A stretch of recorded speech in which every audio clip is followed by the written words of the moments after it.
நமஸ்காரம். நமக்கு ஒன்று சொல்லிக் கொடுக்கப்பட்டு இருக்கிறது. யாராவது நம்ம பேரில் இது நீ செய்வது தவறு என்றோ நீ பேசுவது தப்பு என்றோ சொன்னால் எப்படி ரியாக்ட் பண்ண வேண்டும்? முதலில் ரியாக்ட் பண்ண வேண்டுமா? எப்படி பண்ண வேண்டும்? உன்னிடத்திலும் தப்பு இருக்குமாங்கிறத யோசித்துப்பார். எடுத்த எடுப்பில் என் பேரில் தப்பே இல்லை என்று பதைக்காதே. உடனே டிஃபென்சிவாக போய் நான் குற்றவாளியே இல்லை, இன்னும் ஒரு படி போனால் நீதான் தப்பு பண்ணவர், இப்படி ஒரு சிலருடைய நடத்தை. ஆனால் அது கூடாது. தவறு நம்மிடத்திலும் இருக்கலாம், சிந்தித்துப்பார் என்று தானே நமக்கு சொல்லிக் கொடுத்திருக்கிறார்கள். அதில் தான் ஒரு சின்ன சிக்கல் இருக்கிறது. நம்மிடத்தில் தவறு இருக்கலாமே, கொஞ்சம் ஆராய்ந்து பேசுவோம்.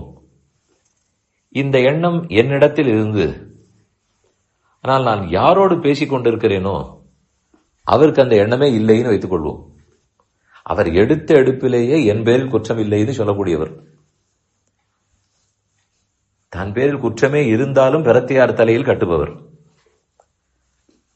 அப்படி இருக்கும் அவரிடத்தில் நான் எப்படி பேச? எனக்கு ஏற்கனவே எங்க பெரியவர்கள் சொல்லிக் கொடுத்தபடிக்கு நாம் தான் தப்பு செய்திருக்கலாம் என்று சிந்திக்க தொடங்கினால், நான் சிந்திப்பதற்குள்ளாகவே அவர் பேசியே முடித்து விடுவார். என் தலையில் குற்றத்தை சுமத்தியே முடித்து விடுவார். அதனால் எப்போதும் இந்த எண்ணம் செல்லுபடி ஆகாது. அந்த பக்கத்திலும் யாருக்கு அந்த எண்ணம் இருக்கிறதோ அப்படி இருந்தால்தான் நான் இப்படி நடக்கலாம்.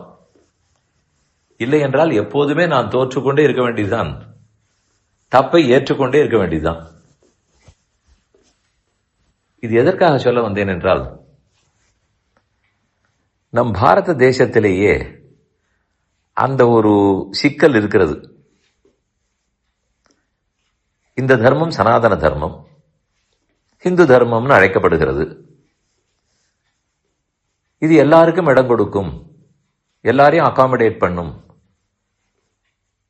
ஒரே ஒரு கடவுள் தான் என்று வணங்கக்கூடியதும் இல்லை, ஒரே புத்தகம்தான் என்றும் இல்லை. எத்தனையோ பேர் இந்த தர்மத்துக்குள்ளேயே நாத்திகர்களும் இருக்கிறார்கள். இது ரொம்ப அகாமடேட்டிவ். இது ஒரு பக்கம் உண்மைதான். அதே சமயம் அந்த உண்மையை கொஞ்சம் ஜாகிரதையாக எடுத்துக்கொள்ள வேண்டும்.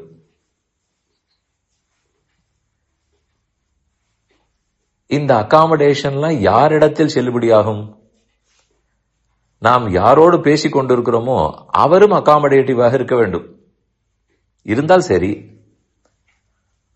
அவர் தான் மட்டும்தான் இருக்க வேண்டும், பாக்கி எல்லாரும் மாறிவிட வேண்டும். நான் யாரையும் ஏற்றுக்கொள்வதாக இல்லை, என் வழிதான் உன் வழியாக இருக்க வேண்டும், இப்படி சொல்லுபவராக இருந்தால், நான் அவரிடத்தில் பேசும்போது நான் அகாமடேட்டிவ்னு சொல்லி என்ன லாபம்? நம்மையும் அவராக்கி விடுவார். அவருக்கு நம் வீட்டில் இடம் கொடுக்கலாம். அவரிடத்தில் 2 குணங்கள் இருந்தால் நான் அவர் வீட்டுக்கு போகும்போதும் அவர் இடம் கொடுக்க வேண்டும். அதே போல என் வீட்டுக்கு இந்த வீடே என்னது என்று சொல்லாமலும் இருக்க வேண்டும். அவருக்கு இடம் கொடுத்ததற்காகவே இந்த வீடு தன்னதுன்னு பேச ஆரம்பித்தால், அதற்கு யாரான மத்தியஸ்தம் பண்ண அப்படி தன்னதுன்னு சொன்னாலும் நீங்கள் கொஞ்சம் விட்டு கொடுத்து போனால என்ன? உங்கள் பண்பே எல்லாரையும் ஏற்றுக்கொள்வது தானே. அதனால் அவர் தனதுன்னு சொன்னாலும் ஏற்றுக்கொள்ளுங்கள் என்று சொல்லிவிட்டால், அதைத்தான் சொன்னேன், இது ஒரு சிக்கல் என்று. நாம் யாரிடத்தில் டீல் பண்ணுகிறோமோ பேசுகிறோமோ அவர்கள் எப்படிப்பட்டவர்கள்னு தெரிந்து கொள்ள வேண்டும். அதற்கு தகுந்தா போலேதான் நாம் நியாயமே பேச வேண்டும். எப்போதும் நியாயம் மட்டும் பேசிக் கொண்டிருந்தால், அல்லது எப்போதும் நானே குற்றவாளி, நானே அகாமடேட்டிவ் என்று பேசிக் கொண்டிருந்தாலும் செல்லுபடியாகாது, வாழ முடியாது. ஹனுமாரை பற்றி சொல்லும்போது தார்க்ஷ்யம், தக்ஷன்னு சொல்லுவார்கள். அவர் புத்திசாலி, அதே சமயம் சாமர்த்தியசாலி. நிறைய படிக்கிற புத்தி இருக்கலாம், ஆனால் ஒரு செயலை ஆற்றுவதில் சாமர்த்தியத்தோடு இருக்க வேண்டும்.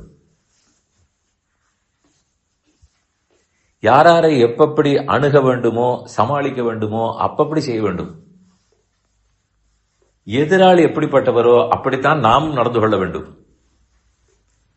இல்லையே, ராமபிரான் எல்லாரையும் ஏற்றாரே.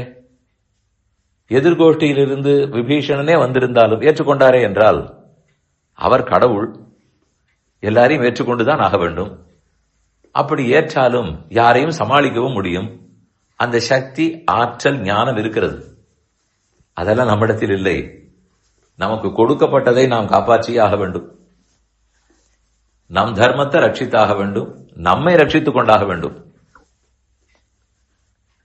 ஆகவே இந்த முன்னே சொன்னா போலே தப்பு என் பேரில் தான் இருக்குமோ என்று யோசிப்பவராக இருந்தால் அதே போல் யோசிப்பவரிடத்தில் அப்படி நடந்து கொள்ளலாம். அப்படி எதிராளி இல்லை என்றால் அதுக்கு தகுந்தா போலே சமயோசிதமாகத்தான் நடக்க வேண்டும்.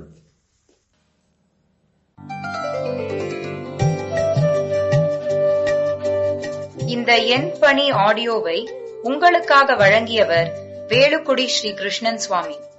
இந்த ஆடியோவை தினமும் உங்கள் மொபைலில் பெற கிஞ்சித் என் பணி KINCHITENPANI என்ற ஆப்பை கூகுள் பிளே ஸ்டோரிலோ அல்லது ஆப்பிள் ஐ ஸ்டோரிலோ டவுன்லோட் செய்து கொள்ளவும். தினம்தோறும் இது போன்ற உபன்யாசங்களை கேட்டு மகிழவும்.